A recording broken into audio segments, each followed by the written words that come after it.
80% మంది ఆ 80 వల్లనే బాగుపడటం కూడా జరిగింది.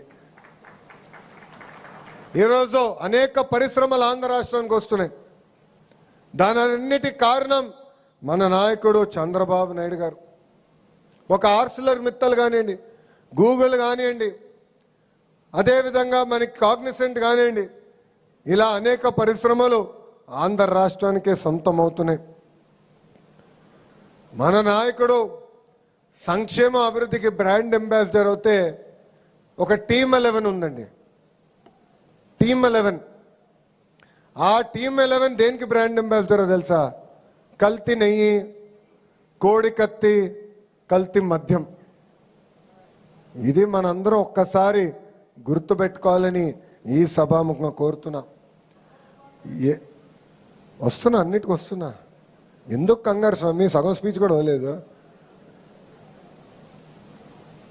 మనం ఎన్నికల ముందల హామీలు ఇచ్చాం.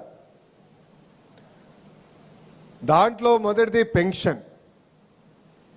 మీరు చూస్తే భారతదేశంలో ఏ రాష్ట్రంలో ఇవ్వని విధంగా వృద్ధులకి 4,000 రూపాయలు పెన్షన్ మనం అందిస్తున్నాం. వికలాంగులకి 6,000 రూపాయలు ఇస్తున్నాం.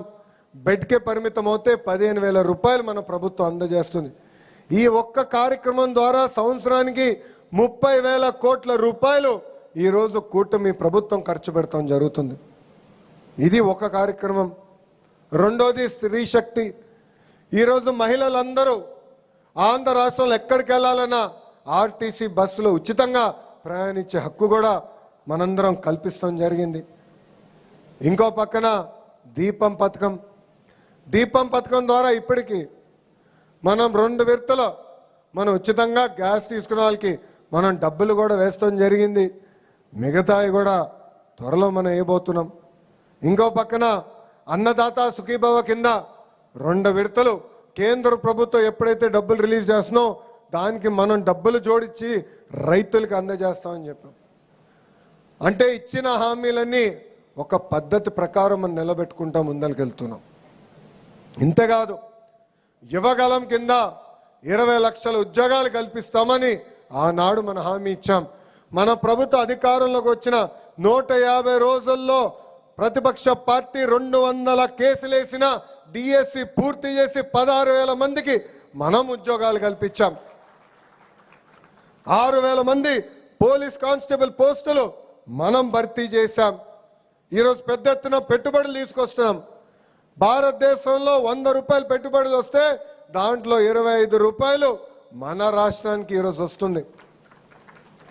అంటే సంక్షేమ అభివృద్ధి 2 కలిసికట్టుగా ముందరికెళ్ళాలి. చేయాల్సి ఉంది. అన్ని మనం చేశానని చెప్పట్లేదు.